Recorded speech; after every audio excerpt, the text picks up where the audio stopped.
ideas for that anniversary.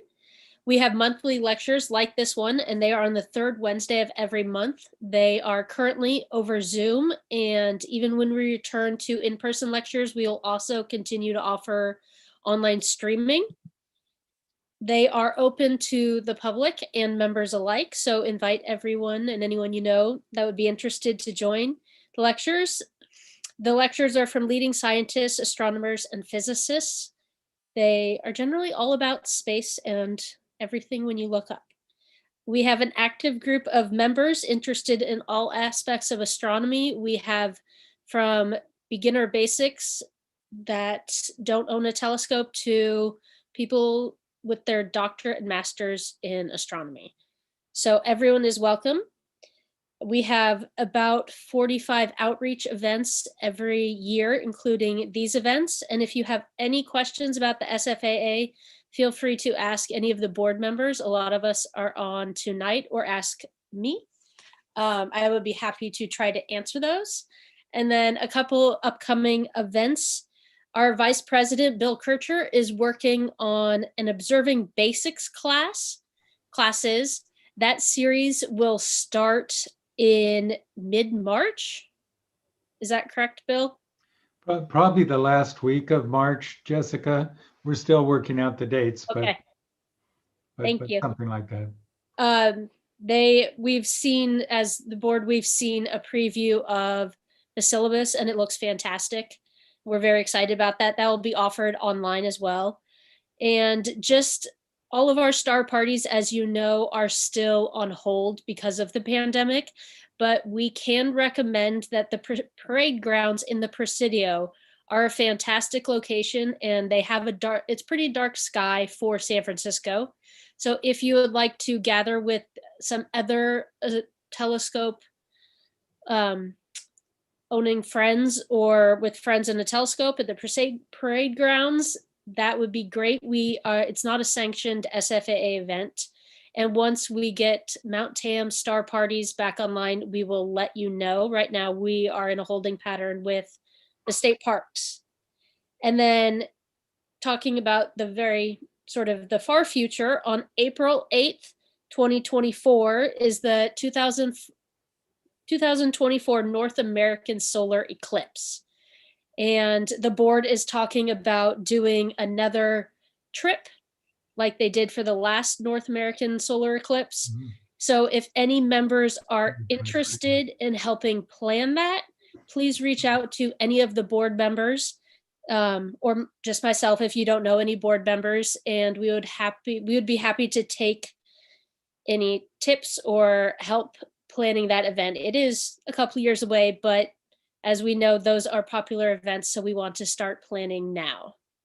And then I am going to turn it over to Linda, who is our speaker chair. You can unmute yourself, Linda.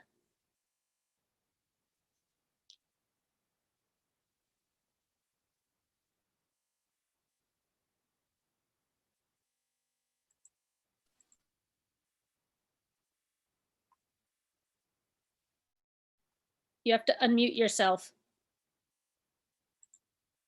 Very good. Now, can you hear me? Yes. Very good. Okay. Next lecture is on March 17th, celebrating Stephen Hawking, How Black Holes Are Not Quite Black. It's presented by Andrew Fracknoy, a much respected and admired Bay Area astronomy speaker. He's an emeritus chair of the astronomy department at Foothill College, but he speaks in many venues and has for many years. Scientists and science enthusiasts are still mourning the passing of Stephen Hawking. Our speaker will briefly summarize Hawking's life and the importance of his scientific work, and will focus on Hawking's work in the big and heavy and small and light. Prepare to be boggled by a great speaker, Andy Fracknoy. April 21st, the Dragonfly mission to Titan and the search for life. This is by Christopher McKay, this will be the third time he's spoken to us. He's with the Space Science Division of he's a planetary scientist with the Space Science Division at NASA Ames. Titan is the largest moon of Saturn and has a rich organic chemistry. The goals of the Dragonfly mission, set to launch in 2027, include the search for life. Christopher McKay's research focuses on extreme environments, and he is planning for human future exploration on Mars and other places deep into the future. He's actively been planning on all of these things his whole career. And then tonight I'm very pleased to introduce Mehmet Alpazlan. Is that right? Alpazlan, very good.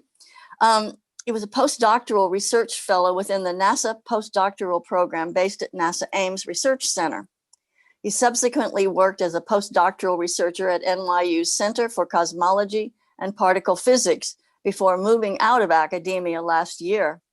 His research focuses primarily on detecting and classifying large-scale structures in the universe, such as filaments, voids, and clusters, and understanding the role that these and other environments play in galaxy evolution and formation. He's also deeply interested in statistics, machine learning, and its education, and using data for social good. Mehmet received his PhD at the University of St. Andrews and the International Center for Radio Astronomy Research at the University of Western Australia. He worked with Simon Driver and Aaron Robotham. He obtained his PhD in the summer of 2014. I look forward to hearing your talk tonight, and he will discuss how galaxies are influenced by the largest structures in the universe. Thank you. Thank you so much for that wonderful introduction. Let me just try and get my screen sharing going. I was practicing this earlier just to make sure that it worked. Sorry, 2 seconds. I think.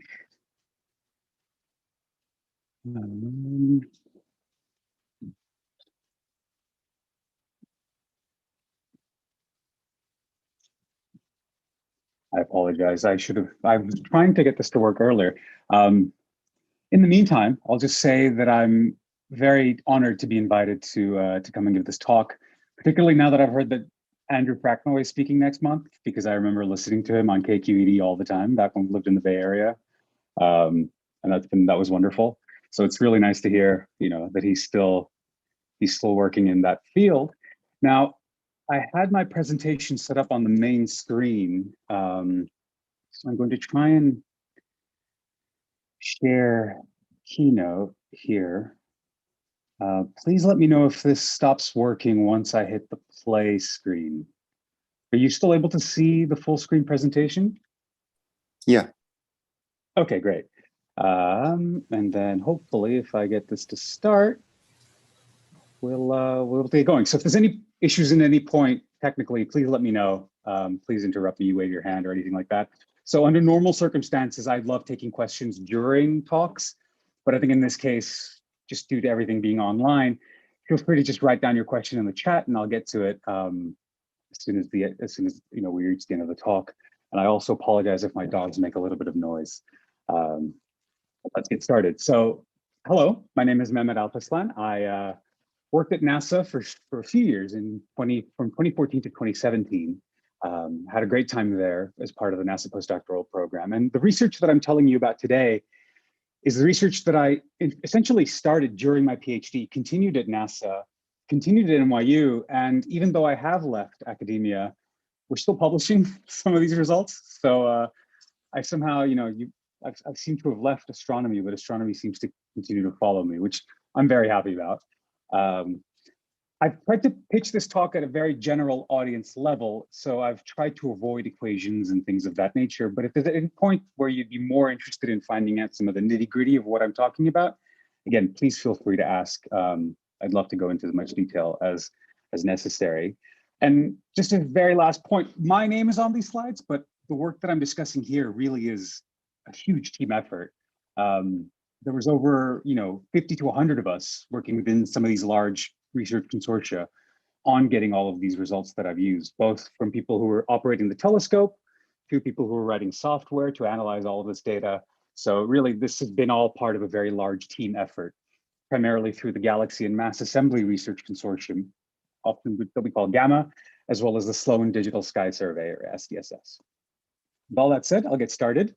And what I want to do is actually begin with a video, which you may or may not have seen.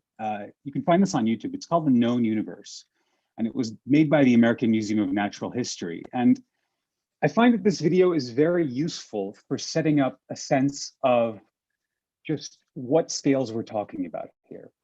As we've mentioned, my talk will focus on, let me just mute this before we started. This talk will focus on large scale structure, galaxies. And to get really an idea for just what we're talking about here, I find that it's helpful to set the sense of scale. So as I was saying, this video is going to slowly zoom out from the Earth.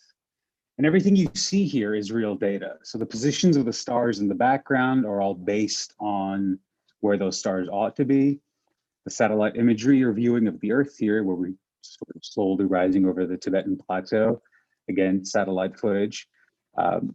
The other thing that's good to know about this video is that as it zooms out from the Earth, oh goodness, I'm sorry.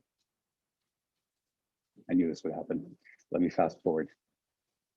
Oh gosh, here we go. Okay, so as we zoom out from the Earth, you'll begin to see that the distance is pointed out at the bottom in terms of light time. So first it'll be light seconds, then it'll be light days, eventually it'll be light years. And Orion just dipped over there behind the Earth in the background. So the video begins by showing the orbits of satellites. I've watched this video so many times, but it still astonishes me that satellites are so close to the surface of our planet, particularly when you compare them to satellites that are at much higher orbits, which the video will soon zoom out to show in a second. So these are all the low Earth orbit satellites, but then as you continue, you begin to see things like the International Space Station, and all these orbits are being shown. But at this point, the video now is going to start zooming out at a much higher speed. Now we're seeing that we're 1 second of light travel time away from the Earth. There's our natural satellite, the moon, and now we begin to see the orbits of all the other planets in the solar system. I believe this video was made back when we still considered Pluto to be a planet, so forgive the inaccuracy. And so you can see the Milky Way in the background here. And now we're about at 1 hour of light travel time away. And as we continue, now we're reaching 1 day. And of course, now we begin to see the zodiacal constellations in the background, but some of you will already know that these will begin to distort quite soon as we move our frame of reference further out from the sun. Now we see what the sun really looks like in terms of its brightness compared to the other stars. And now things are going to start to speed up. Now we're sort of at 70 light years away. That's the extent of humanity's radio bubbles. I have to start talking faster now. And you see now we are sort of sitting on the boondocks of the Milky Way galaxy. And at this point, we're about 100,000 light years away. And now we're beginning to really zoom out, where we're 1 million light years away, 2 million light years away. And now each and every single point that you see here is a galaxy. And so these are the galaxies that we've mapped out. And all together, this constitutes the large scale structure of the universe. And as the video points out, these empty areas are places where we have yet to map. And I'll pause the video here because the rest of it just sort of zooms in. So these are really sort of these big detailed 2-dimensional maps of the universe that we've made. And just in case the video is choppy or difficult to view, this is all on YouTube. I'm happy to circulate links later on. I think it's fascinating viewing, and particularly for younger members of the audience, I find that it's a great little tool to get them interested. And just to finish off before zooming back in, this then shows the final sort of frontier of the observable universe, which is of course the cosmic microwave background radiation, beyond which for various physical reasons we cannot observe it. So my sort of backyard really is the closest 2 million or so light years of the universe. There's some chat messages. I'm a little worried that maybe, okay, it's not, sorry, I didn't realize that it wasn't showing properly, but thank you for sharing the link. So I suspect then that this might also not be viewable. But just in case, what this video is now showing is a simulation of how some of these large-scale structures evolve. Because observationally, we can see these structures quite well with the telescopes that we have on hand. And in fact, mapping out these structures is a big part of sort of large-scale modern astronomy. But the comparison between these observations to simulations is really what makes things very, very interesting. And so now a big part of cosmology research involves using complicated statistics to compare these large-scale structure distributions that we see in space to what we see in simulations. And therefore, this makes for a useful way of understanding the nature of dark matter, for example. The reason I'm telling you this is to give you a perspective of sort of why cosmologists study the large-scale structure of the universe. And traditionally, that has been their sort of, a lot of the pioneering work in this field was done by several cosmologists, most notably some in Russia, as well as, in the States, particularly at Harvard and in UCSF. Now, again, I don't know if this video is going to show, but if it doesn't, I will skip through it. It's by a certain person called Feng Yu, and it will show in a simulation what is actually happening to a galaxy as it evolves in one of these large-scale structures. Now, I'd like to describe what is happening just in case you can't view the video, because the concepts that are illustrated here are somewhat important for explaining the motivation behind why someone like me, who is interested in understanding how galaxies form and evolve, may want to study the large-scale structure of the universe. So what this video shows is a simulation of a matter density field that slowly evolves over time just through the effects of gravity. But the simulation is quite sophisticated because it is able to incorporate various physical processes and mechanisms by which galaxies interact with each other environmentally. And so in the video, what is depicted is that this matter distribution quickly fragments into a filamentary structure, but then very rapidly, a central large galaxy forms. And this large galaxy grows bigger and bigger as it accumulates nearby smaller satellite galaxies that fall into it.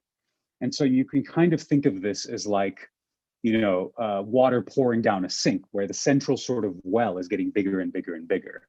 Another thing that this video shows is the way in which gas, which is one of the most important components of a galaxy because it forms stars, is heavily perturbed by all of these interactions that the galaxies are undergoing. And so we call these interactions, these dynamical interactions, the effects of environment on galaxies. Again, I'm aware that this might be just flashing imagery for some folks, so I'm just going to skip forward. But again, I would encourage you to view these videos if you can. So now that we've sort of established the theoretical underpinning of what the reason for all of this is, and perhaps I'll just give a summary because of the videos.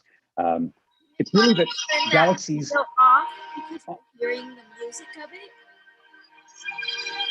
We're immersed. Sorry? We're immersed in the music from that video. Oh, I see.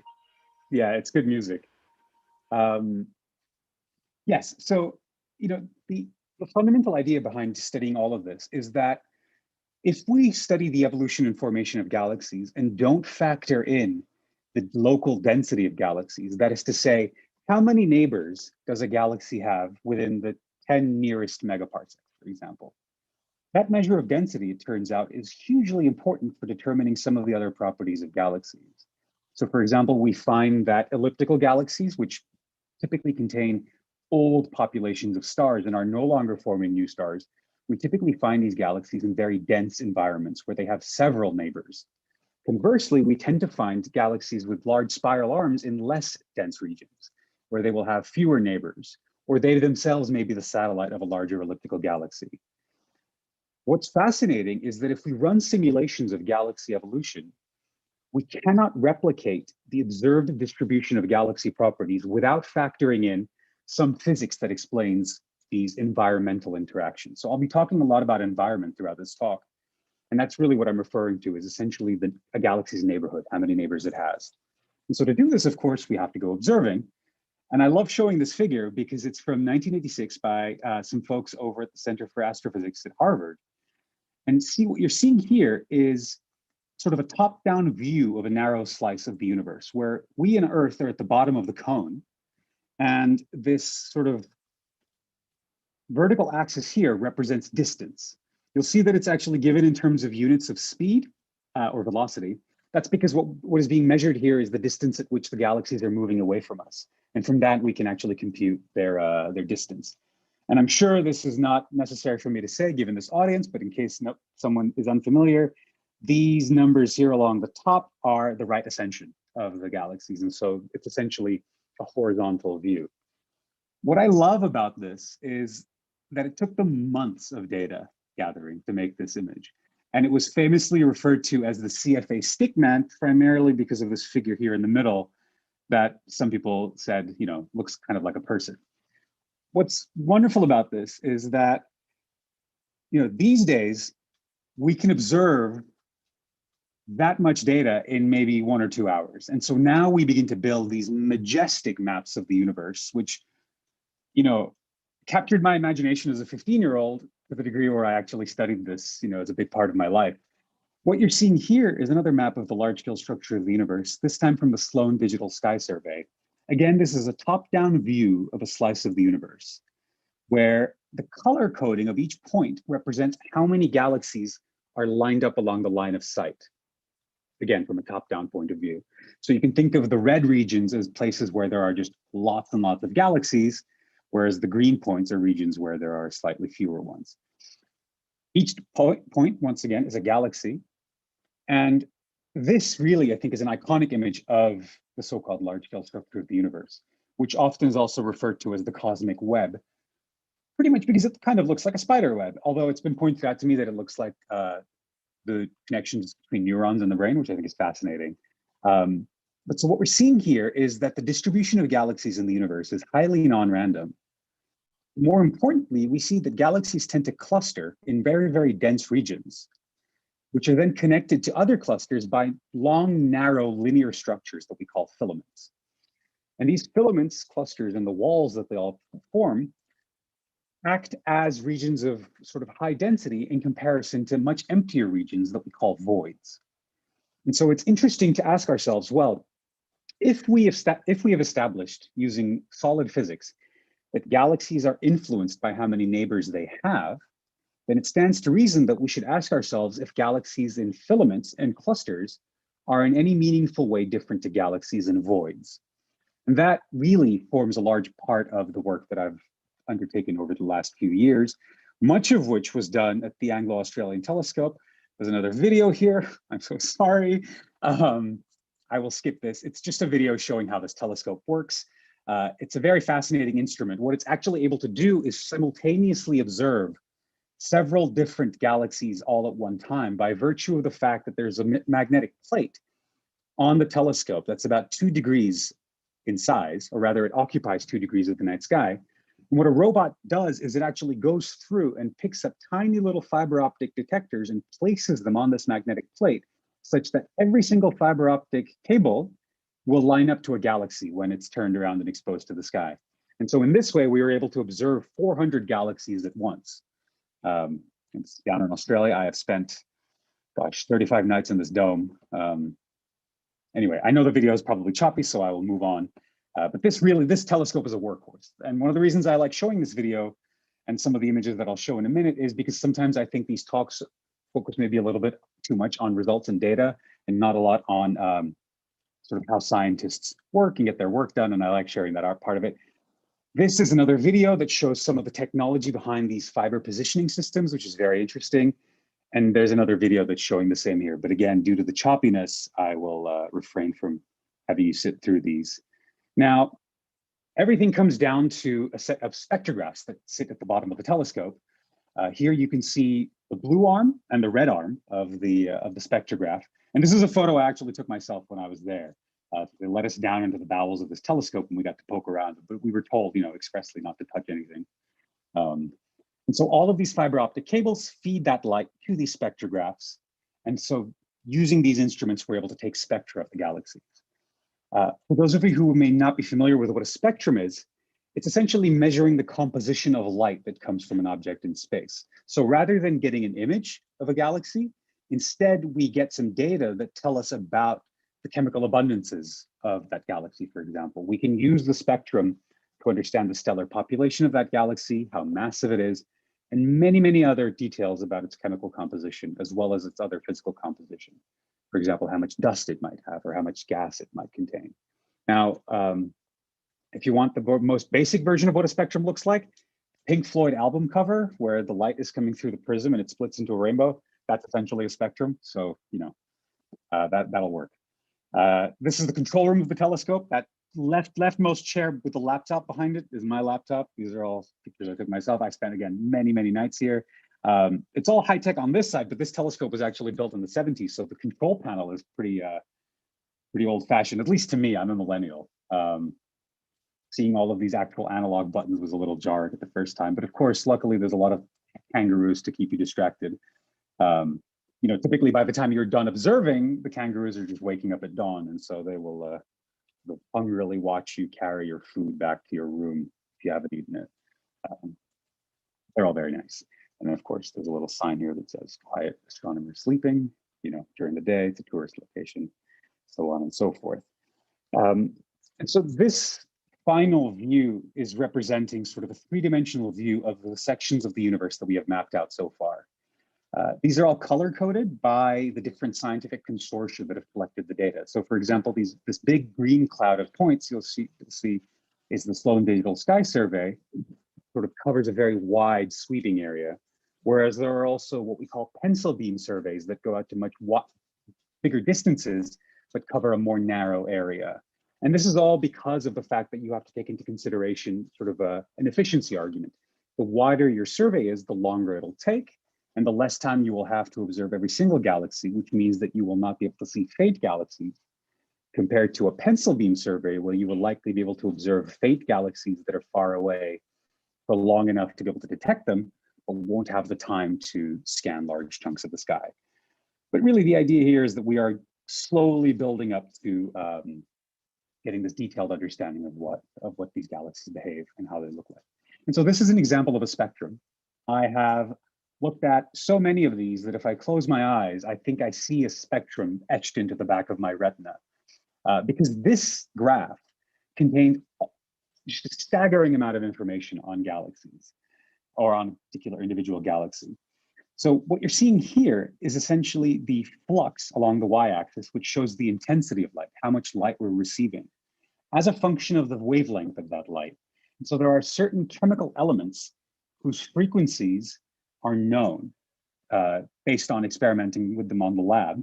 And so the frequency of light that they emit or the frequency of light that they absorb is known. Now, what we are able to do with these spectra is look at the difference between the frequency or wavelength that we associate with a particular element, say, for example, sodium or hydrogen. Knowing that it emits light at a certain frequency, we can then look at what frequency or wavelength we are receiving that equivalent hydrogen component of that galaxy from when we observe it. And that difference in wavelength is actually a direct function of the speed at which the galaxy is receding away from us, because space itself is expanding as the beam of light travels to us. And so that expanding, stretching out chunk of space means that the actual wavelength of light is stretched out. And so this is how we're able to build these incredibly intricate and very, very detailed maps of chunks of the universe, precisely because we see these spectra. Now, the caveat here is that obtaining spectra takes significantly longer than simply taking images of the night sky, or what we call photometric detections. But when you simply have photometry, which again is just an image, it's very, very difficult to accurately measure distance. And so we have to pick a trade-off. When we're interested in really studying environment, getting spectra is very important. And so the spectra is exactly what allows us to build these maps like we have on the bottom, where again, every single point is a galaxy. And you can see really this beautiful, almost filigree-like structure to the distribution of galaxies. And I will go into that a little bit further as we go on. But what I wanted to tell you a little bit first is some information about some of the sort of statistical and mathematical tools that we use within the field to really try and make sense of all of this data. And in particular, what we try to do is taking, the image that you see below, essentially all these points.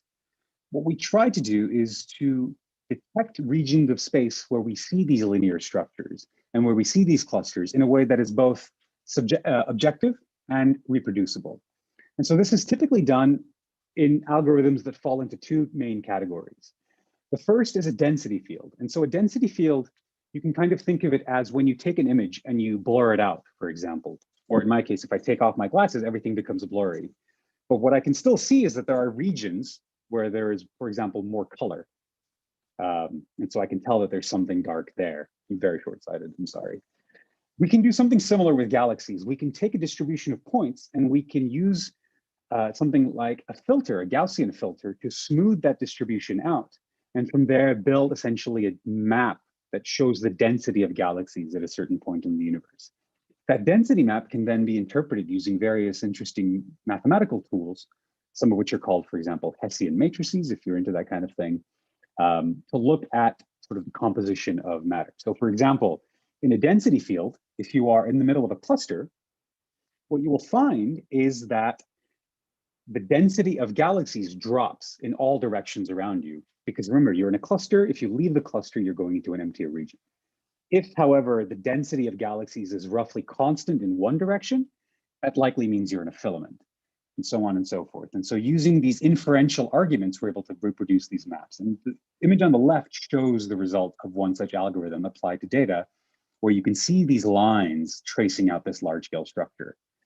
On the other hand, we may choose to use something called point processes, where rather than smoothing out the data and potentially losing some information about some of the more low-density regions, we use other techniques that look into the clustering of points near each other. And so these, for example, are often referred to as friends of friends algorithms, group finding algorithms. But specifically in my case, I relied on a much more simple tool called a minimum spanning tree. And these were developed, decades ago. But a minimal spanning tree is actually a tool that is used primarily in graph theory. And it's used to identify, given a set of points, what is the shortest path that connects every single point without any closed loops. And you're seeing an example of this on the left, where each point here is connected to all of these other points with gray lines, but the minimum spanning tree is highlighted. So this is the pathway that connects all of these structures. And so my reasoning as a graduate student was to apply this very same mathematical technique to galaxies to see if we could in fact use this to identify these linear structures. And due to some of the quirks in the mathematics involved, you can actually show that certain solutions of these minimal spanning trees are actually certain solutions to group finding algorithms. So there's a lot of very, very interesting mathematics that goes on behind, underneath the hood. But the algorithms to do this kind of work are actually quite interesting and have some local provenance. So what you're seeing here is actually an algorithm that it's sort of a step-by-step view of how these algorithms work. You essentially start at a given point and you measure the distances to every single other point. And from there, you're able to rule out ones that are too far, ones that are too close. And so you essentially have this algorithm that crawls through every single possible connection of points within a distribution and identifies the shortest single possible path. For a bit of history, local history, again at Stanford, these were actually the algorithms for developing these things were built in the 70s. I found this paper and it fascinated me again as somebody who's a little younger, because you can really see that the primary use for these things was actually to make mathematically more efficient the construction of communication networks. Say you're a telecom company and you want to link up a phone line between New York and LA. What is the best way to do this? What is the most cost-efficient way of doing this? And a minimal spanning tree will give you the network that gives you the shortest possible distance. And so you would have to use less cable, for example. And so you can do, again, it's giving that example, or you may use it to optimize your placement of various components on an electronic breadboard. Just as a very, something just to sort of mark the times, I kept this in as a little snippet of something amusing. There's a whole section of the paper, that discusses storage requirements, and they talk about how they're going to need, several kilobytes of information storage to be able to retain these algorithms, which, again, is historically somewhat amusing, considering, you don't really think about these things nowadays. But it's nice to, I think, connect back to these old papers.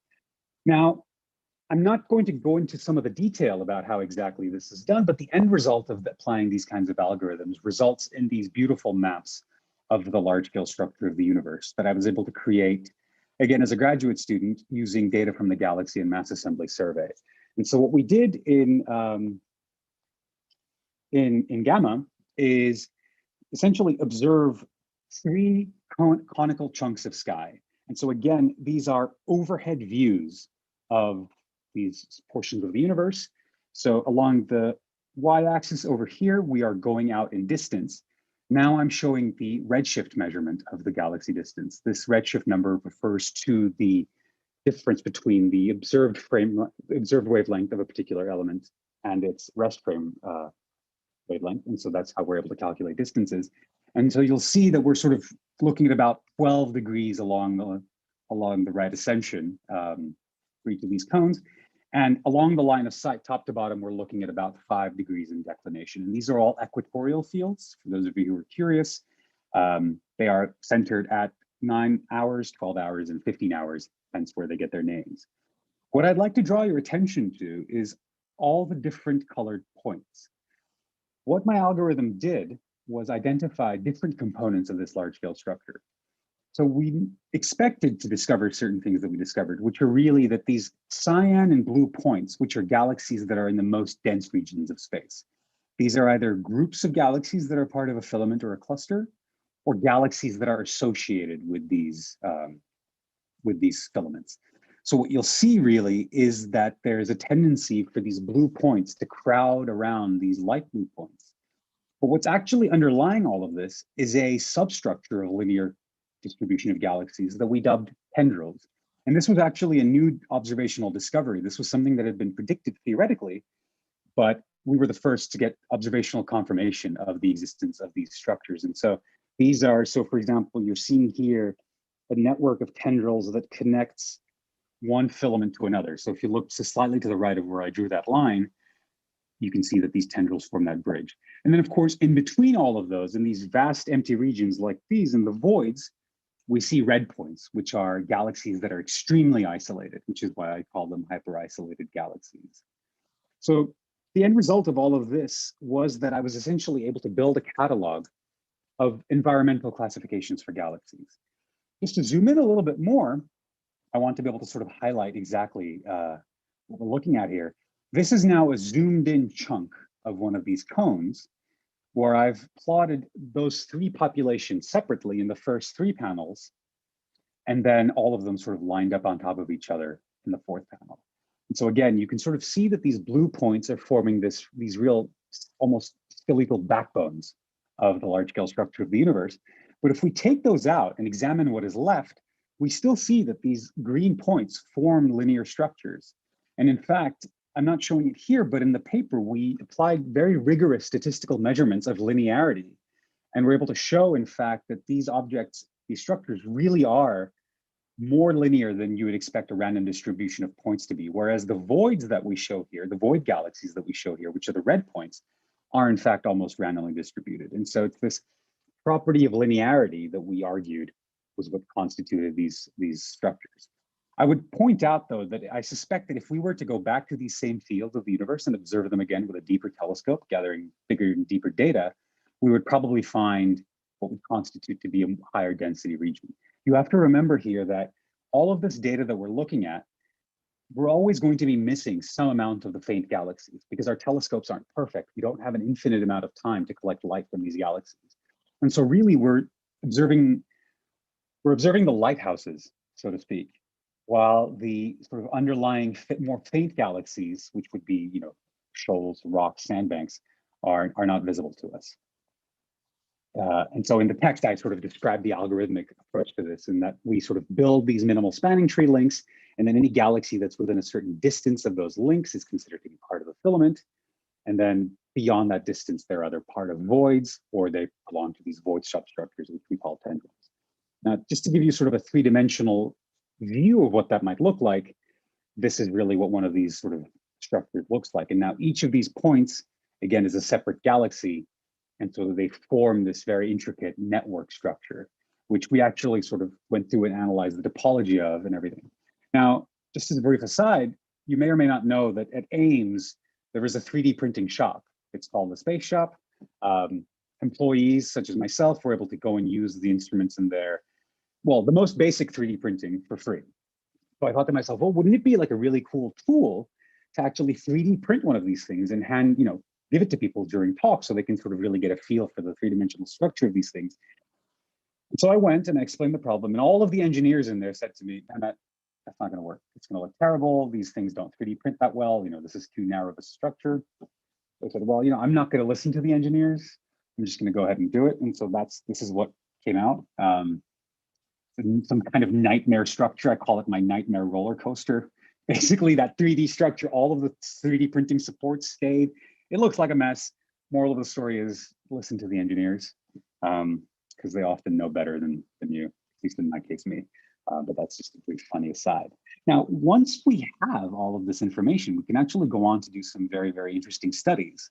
And this is now where we begin to go into sort of the more statistical studies of what we're doing. And so I'm going to start showing some plots here in a second. But the question now, going back to the initial question that we want to answer, which is, you know, what exactly? Sorry. Here we go. You know, what exactly is the difference between these galaxies based on their environment? And so now, visualize, if you will, the data that we have on hand. We have a large catalog of galaxies. And so for every galaxy, we have some identification number. We have its position in the sky. We have various properties of it that we've cataloged, such as its color. We know how many stars it has. We know how massive it is. We know its shape.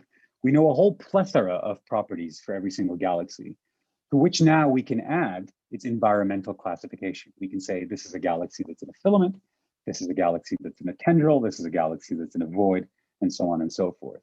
And from there, we can essentially use that as an extra parameter with which to do statistical studies of these galaxies to really see if we observe a difference in the distribution of their properties when we sort of examine them. Now, one thing that's quite interesting is this sort of statement that I've put here, which is that the galaxy stellar mass function varies greatly as a function of environment. Kind of a mouthful. What it means is that, say we take a box in the universe that measures a certain size, and we count up all of the galaxies that are present in that box. The number density is really the galaxy stellar mass function. What that's telling us is, for a given box of this size, how many galaxies of a certain mass do we observe in that chunk? And so it's kind of like conducting a census of the universe by looking at the population of galaxies and dividing them by their stellar masses. So in this figure, what I'm showing along the y-axis is, again, this sort of number density per cubic megaparsec. So in a cube of 1 megaparsec side, we see that there are, 10 to the minus 3 to 10 to the minus 2 to 10 to the minus 5 galaxies of a given, of given types. And what I then do is I subdivide this into galaxies in different environments. If this is a sort of lot to take in, the take-home message from this figure is that this distribution of galaxies, which are the voids, lies significantly lower than the other lines. What that means in a nutshell is that we see far fewer void galaxies, but more importantly, we observe void galaxies to have much, much lower stellar masses than their counterparts in more dense regions. Now, I've been talking about stellar mass this whole time. Stellar mass is the most common astronomical measurement of the mass of a galaxy, and it refers to how much of the mass of the galaxy is contained within stars. It's a difficult measurement, but it's the easiest mass measurement that we have. And so if I tell you, for example, that a galaxy has a stellar mass of 10 to the power of 6, you can think of it as there are about 10 to the power of 6 stars in that galaxy that have the mass of the sun. And so we quote all of our mass measurements in m sun, so the solar mass. And so in this case, this is a logarithmic scale. We're sort of seeing anywhere between 10 to the power of 9.5 solar masses to very, very massive galaxies out to 11.5. Now, along the lower panel here, I've actually shown the distribution of some other properties of galaxies as a function of these environments. You don't have to pay too much attention to the details of this figure. What's really important here is that all of these lines lie on top of each other. What that means is that when we take into account these statistical differences in the mass distribution of galaxies, we actually find that the distribution of their overall properties is roughly identical. This at the time for us was a big surprise because we really did not expect this to be the case. But it turns out that when it comes to large scale structure, what we're really seeing is that this distribution influences a lot of how much mass and matter the galaxy can accumulate. But once you actually control for that and look for like galaxies, so you would look for a galaxy of the same stellar mass in all three environments, you actually find that overall their properties are the same. And so we were puzzled by this, and we thought, we should look into this a little bit deeper. And so we know that these large-scale structures are influencing the stellar mass distribution. And we also know that stellar mass is one of the most critical elements of galaxy evolution. What I mean by this is that when we're actually studying galaxies and we look at all of their different properties, we find that the one galaxy trait that correlates most strongly in terms of its predictive power of other properties of galaxies is the stellar mass, by and large. So then we wanted to ask ourselves, well, we have this wealth of data. We have all of this intricate positional information of all of these galaxies. We have all of this other properties. Can we detect some change in a galaxy's certain, stellar mass or other properties within its position of these, the position it has within some of these clusters? And there is some observational evidence to point towards this. So let me briefly talk you through some of these figures from other interesting works. I'll start here on the top right, where what you're seeing again is another map of galaxies in the sky, but these shaded regions are actually over densities where the authors of these papers have detected these linear structures, these filaments. And the circle is a cluster. So what we're seeing here effectively is a map of a projected map of the sky of galaxies flowing into a cluster along these filaments. And what the authors of this paper found is that galaxies that are falling into these clusters are actually experiencing rapid bursts of star formation. Somehow, for some reason, some physical mechanism is causing some of these galaxies to really burst with new stars as they fall into these clusters. And this, again, is beautiful evidence that there's interesting physics going on here in terms of affecting properties of galaxies. Similarly, the authors of this paper looked at the distance between a galaxy and the filament that it lies in. So this is this plot here.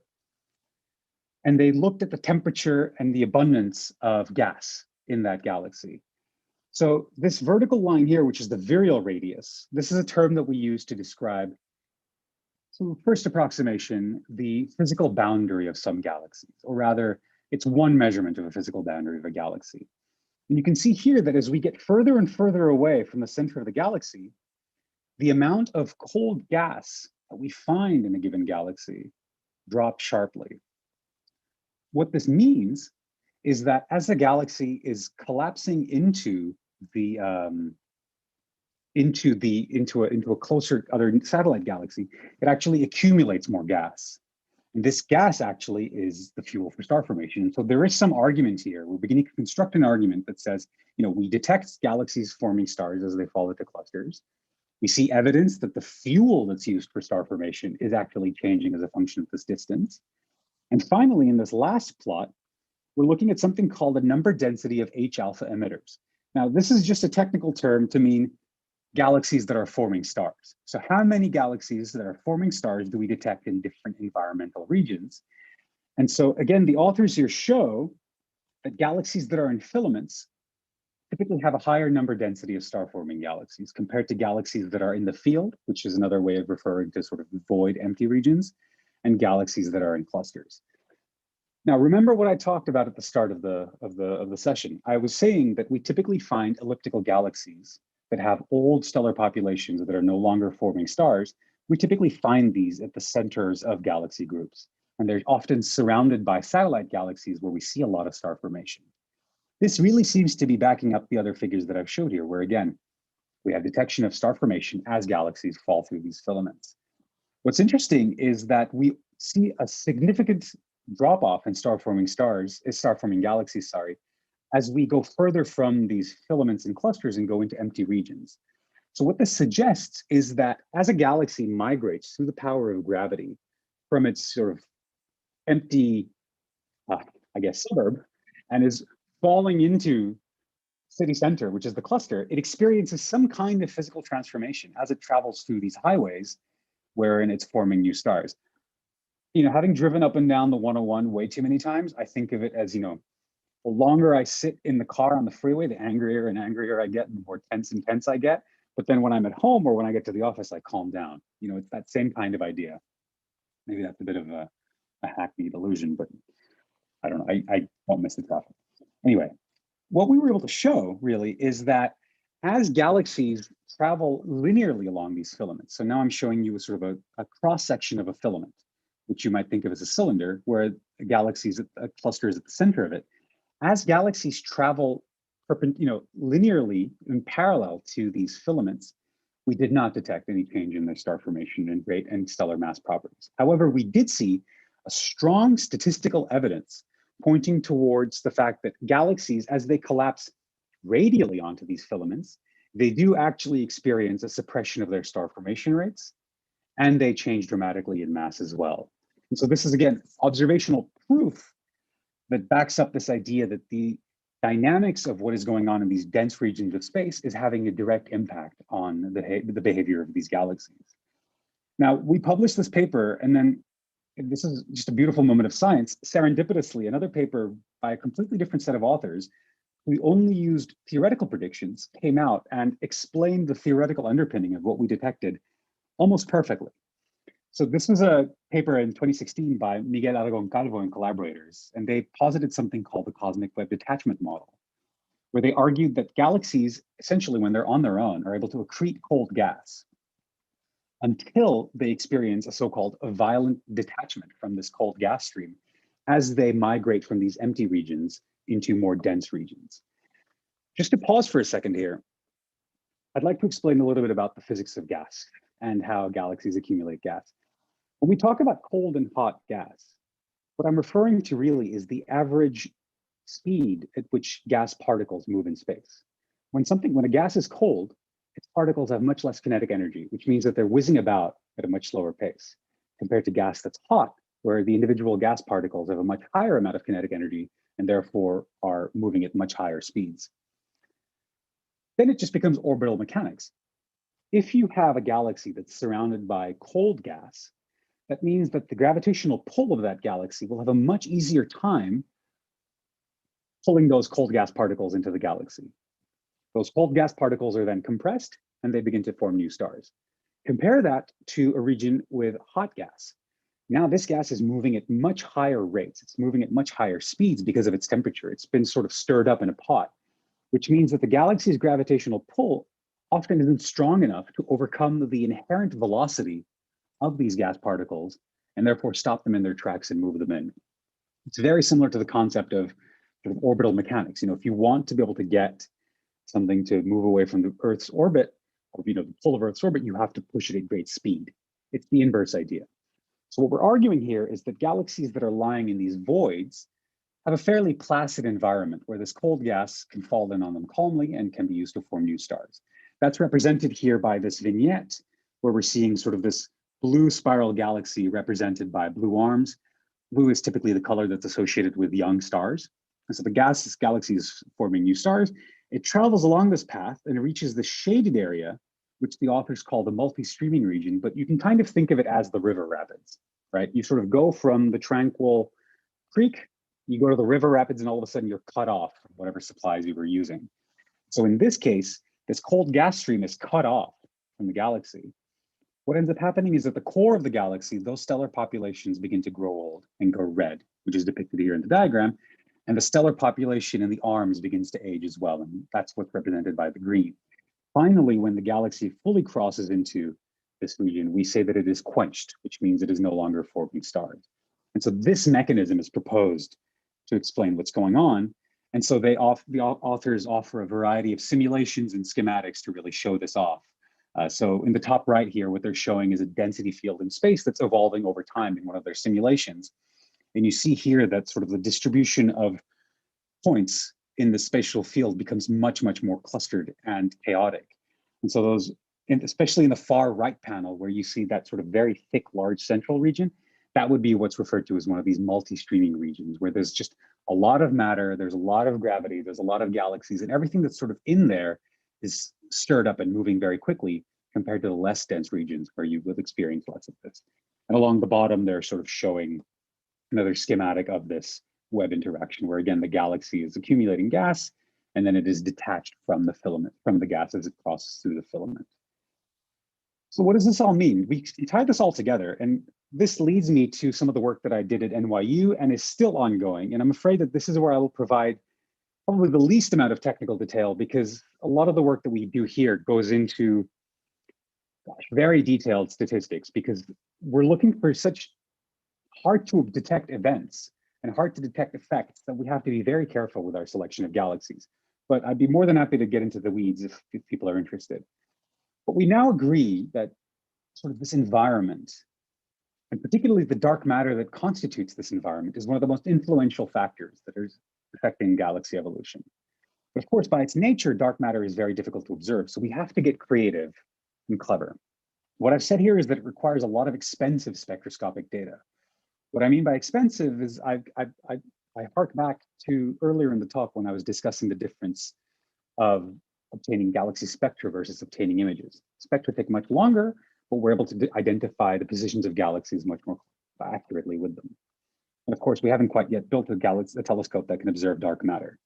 But the reason this is interesting is shown in some recent simulation work where two simulated dark matter halos. Now, when I refer to a dark matter halo, I'm essentially talking about a concentration of dark matter within which a galaxy composed of visible matter will eventually form. We know from simulations that dark matter halos in different regions of density actually experience very different physical dynamics. On the left-hand panel, we're showing, the authors of the paper are showing a dark matter halo, where matter is essentially collapsing into this dark matter halo. And again, just to be very clear, this is all just dark matter, all simulation work. But we're seeing that dark matter is collapsing sort of roughly uniformly onto this galaxy. And that's shown here by the distribution of blue points, where the color scale here shows the velocity of the dark matter particles. Compared to a different kind of dark matter halo, which lies in the middle of a filament, which you can see is this sort of very strong vertical lineup of galaxies, where now you're seeing that the accumulation of matter is very much sort of radial along the sides, compared to, again, this halo here, where it's sort of appearing in all directions. This is interesting proof that shows, at least in simulations, that even dark matter is experiencing these environmental effects.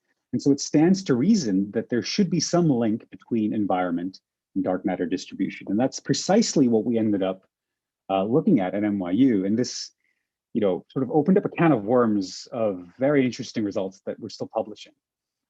But essentially, we showed that if we take a given galaxy and drop sort of a circle around it, and we count up all of the different satellites around that galaxy and look at how bright those satellites are, there's actually a very, very strong connection between how bright those satellites are and how much dark matter there is in that halo, which is initially a little astonishing because these are such separate, unlinked things. Hopefully I'll be able to convince you that that's the case. So a visual example of what I'm talking about here, very, very straightforward schematic. Here, the stars and yellow circles represent galaxies. The stars are galaxies that we know to lie at the center of a group. And the yellow circles are what we call photometric sources. These are galaxies for which we don't have measurements of exact distance, but based on their position in the sky, we'll believe them to be close enough to a central galaxy to be associated with that galaxy, as in to be its satellite. The reason I'm making distinctions here between central galaxies and photometric sources is because it's impossible to determine if a galaxy is a central or a satellite based only on photometry. Again, the information on position just isn't strong enough. However, conducting a survey of every single galaxy that we know to exist and measuring its spectrum is a Herculean task. It would simply take too long.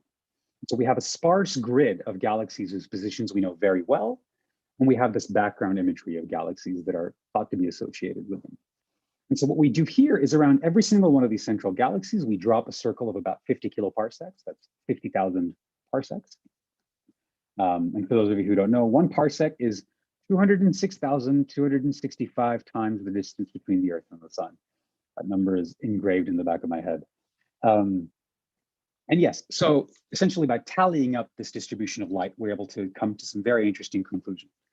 Now, to do this, we were actually able to use a very, very unique data set that's composed of the Sloan Digital Sky Survey, which is shown on the top right map as all of the dark points. That's actually not just a solid chunk of like a brick of space. It's individual points that are so well studied that they actually form this chunk. And so on the x-axis here, you're seeing the red ascension. On the y-axis, you're seeing the declination. This is sort of a very skewed square map of the entire night sky. And then in red are the background galaxies for which we have photometry. And so in this region where the black points and the red points overlap, we have this perfect data set where we know the central galaxies and we know the photometric sources associated with them. And through several techniques that I don't have time to go into, we come up with these figures on the bottom where there's a lot of jargon, but I'd like to sort of clear them up as much as I can. Along the y-axis here, I'm showing you the total satellite luminosity. This is the brightness of a galaxy's neighborhood. That brightness is then plotted against the mass of dark matter along the x-axis of that galaxy.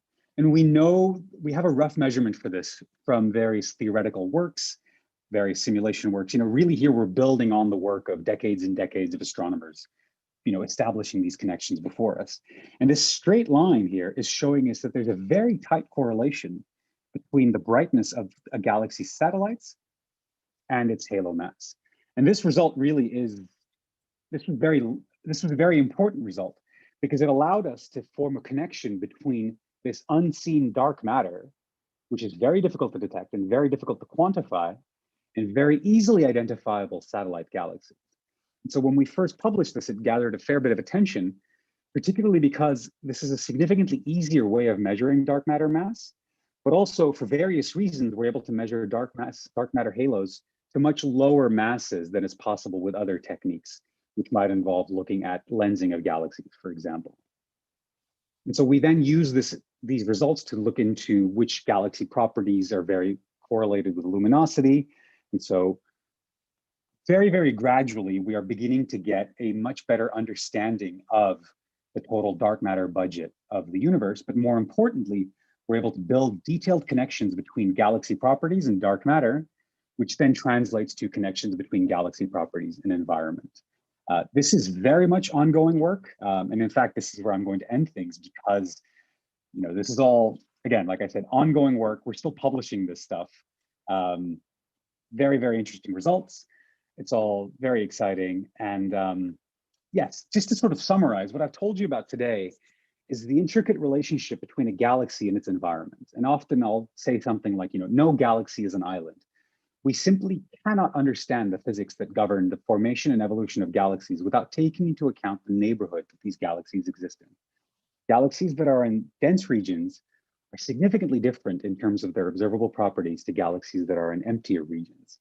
But understanding and disentangling the physical processes that cause this is complicated, and it is rendered even further complicated by virtue of the fact that it appears that one of the biggest contributors to these environmental effects is something that we can't even see.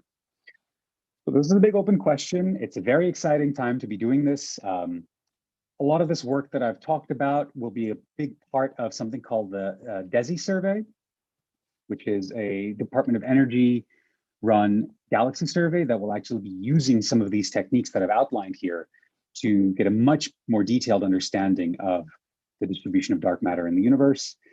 So hopefully that'll get going in the next few years and we'll start getting interesting results. But for now, I'm happy to stop here. And I don't know if there's time for questions or how we should run this. I did see some chat messages coming up. For now, I'll just stop the screen share and perhaps re-enable it if necessary. But thank you for your time and attention.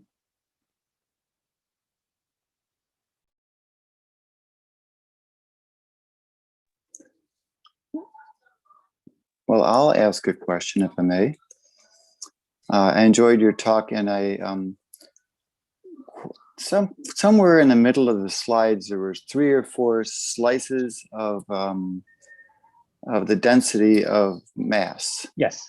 And it was there was a Z number, and yes, it looked like the area closest to where we are in the Milky Way, there was not a whole lot happening there, as if we are in a very low dense part of the universe compared to the other parts that you showed on those 3 or 4 little slices. Sure. So are we in That's a low dense area? So that's a terrific question. And I have to say, it's a very, that's a very astute observation. That is actually an artificial effect. And it is due to the fact that our observations of galaxies are what we call volume limited. So think of it like this. Say, I'm going to really oversimplify the situation, but I hope this will illustrate it better. Say, for example, you have 1 hour of time on a telescope, and you know that every single galaxy is going to take longer and longer to observe, depending on how faint it is. And so what that means is that if you split that time up evenly across all of the galaxies you want to observe, you are more likely to observe galaxies in a certain brightness range. That means that your telescope will be pointing at them for long enough for you to detect them. Now, raw observations of galaxies, when we conduct these galaxy surveys, come with significant biases, specifically because of this. And this is often referred to as the Malmquist bias, where we essentially do not see an accurate representation of the distribution of galaxies in the universe because we are missing these faint galaxies. So there's certain statistical techniques that we use within the field, which are referred to as volume limiting, where we preferentially discard certain galaxies if they are too faint to be detected. And so all of the results that I showed you today were of a sample of galaxies that are chosen such that there are no biases on their luminosity. What that means is that when we're looking at regions of space close to us, we simply are discarding a lot of nearby galaxies because it is much more difficult for us to point a telescope at these galaxies that are nearby, ironically, because either our instruments are not calibrated for those detections, or precisely because we would have to span a much wider region of space to be able to see the galaxies that are closest to us. However, it just so happens that we are near a void, purely by coincidence. So in fact, the Milky Way is part of a group of galaxies that we call the local group. And the local group is actually a tributary of a much larger supercluster that has been called Laniakea. And type this into Google, there's some wonderful videos that show the full distribution of the supercluster that surrounds us. And somewhere nestled near us in our local group and between this local group and the larger Laniakea supercluster is the local void. It's this coincidentally slightly emptier region of space that happens to be there. But what you are seeing is an artifact of some of the statistical sort of skullduggery that we have to do to make sure our data aren't, affected by bias. So may I ask a question? Before I ever saw years ago images of the cosmic web, I would have thought the distribution of galaxies would be more randomly distributed, falling into spherical clumps as opposed to filaments and webs. Can you give an intuitive feeling for why it should be webs and filaments as opposed to clumps? Yes, absolutely. That's a great question. So if we go back to the very, very beginning of the universe, Big Bang happens and we just have matter distribution in space. We can now run simulations of the entire evolution of the universe within these galactic scales to show that if the initial distribution of matter right at the very beginning of the universe, if it is completely uniform, which means it's the same, then you would get a random distribution of galaxies, precisely as you had predicted. However, the only way in which we can reproduce the current visible distribution of galaxies in space is if we introduce very, very small perturbations in density, as in the amount of stuff that's in a chunk of space right after the formation of the universe, right after the Big Bang.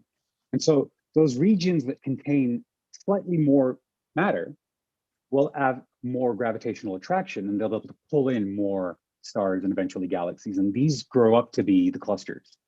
And just through the quirks of how what we call a Gaussian field evolves, you end up getting this linear structure that sort of interconnects large clusters. Typically, when I talk about this, is sort of, say you're drinking some soup and it's just a broth. It's kind of, there's no dense chunks anywhere. You kind of just drink the whole thing. But it turns out that the universe was more like a chunky vegetable minestrone. at the very beginning, where you have this broth, but then somewhere in the middle there's these big chunky vegetables, and that's really what you're going for. Everybody's trying to eat those.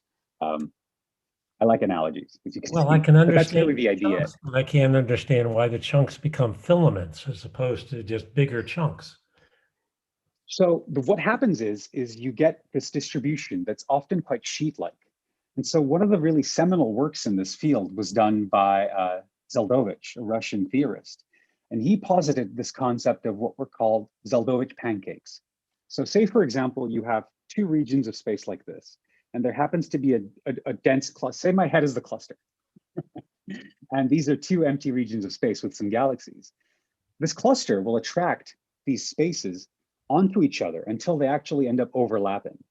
It's kind of like origami. You almost get this sort of, as these two sheets overlap, there's this region right here that is sort of much more dense and linear. And the dynamics of evolution, of sort of galaxy evolution and gravitational formation through that just lead rise to these linear structures. It's a sort of a quirk of gravitational attraction. But all of it can be explained through the laws of gravity. And in fact, our ability to simulate the formation of these structures is, it agrees really, really well with the distributions that we see these days. Right. Terrific. Thank you. Great talk. Thank you.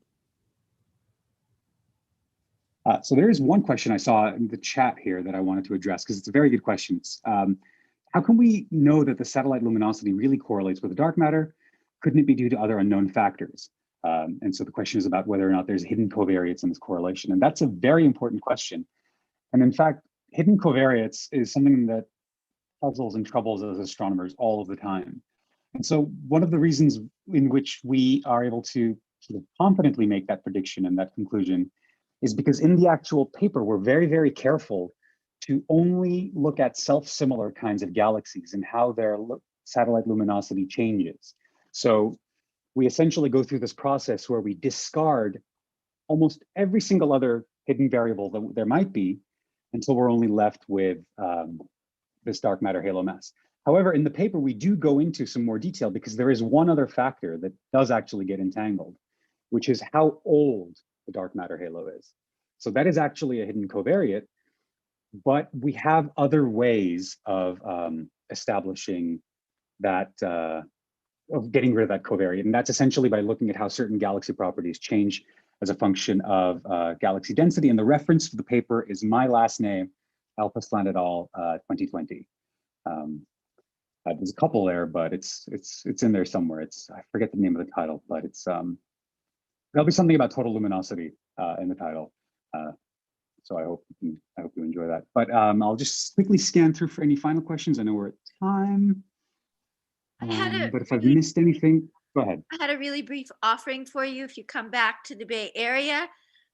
Rather than taking the 101, I suggest you do the 280 and the 85, and you will find less dark matter interaction, except you have to be really careful when you get from the 280 onto the freeway into Berkeley, because then you definitely get a That's right. Well, so at the time I lived in San Jose, so my commute was, I forget the numbers. It was a nightmare. But thank you for the advice. Are there any other last questions? How deep did the survey that you've been working with go compared to what the LSST will do? Oh, LSST will go much, much deeper. I don't know the numbers off the top of my head, but we're talking, orders of magnitude in deeper in depth. So the survey that I was working on, we went down to a magnitude of 19.4, and then 19.8. Those of you who are not familiar with those numbers, it's referring to the brightness of the galaxy. So at the time, we were looking at fairly faint galaxies, but upcoming surveys will just completely blow that out of the water. And these maps of the universe are going to look stunning with LSST data, and I'm super excited to see what happens. Unfortunately, LSST won't be taking spectra, and so we won't have a good understanding of how far away these galaxies are, unfortunately. But we will get incredible images of faint galaxies.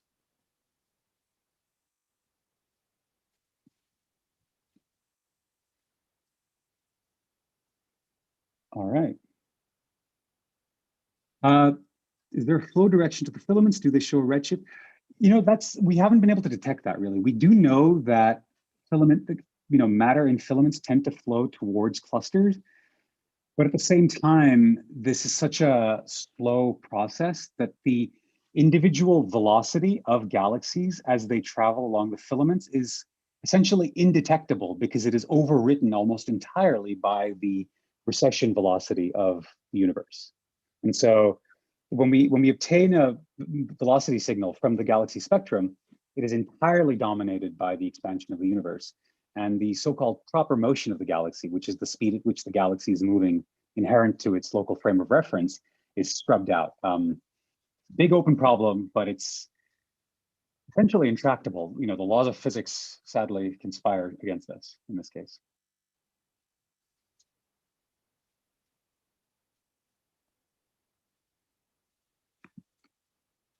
All right. I guess, well, thanks again. Thank you very much. Thank you. Mehmet, thank you. I thank you so very, very much for coming tonight. My pleasure. Thank you for having me. Filling us with information we haven't heard before, I think. I'm glad. Very, very helpful. My pleasure. And thanks again for still being up on East Coast time. It's fine. I'm still pretty wide awake. Good, good. Thank you very much for having me. And yeah, have a wonderful evening. Thank you. We appreciate it very, very much. Thank you. Thank you. Take care, everybody. Good night. Thank you.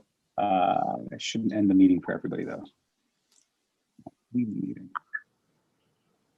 That was awesome, Emmett. Oh, nice. Thank you.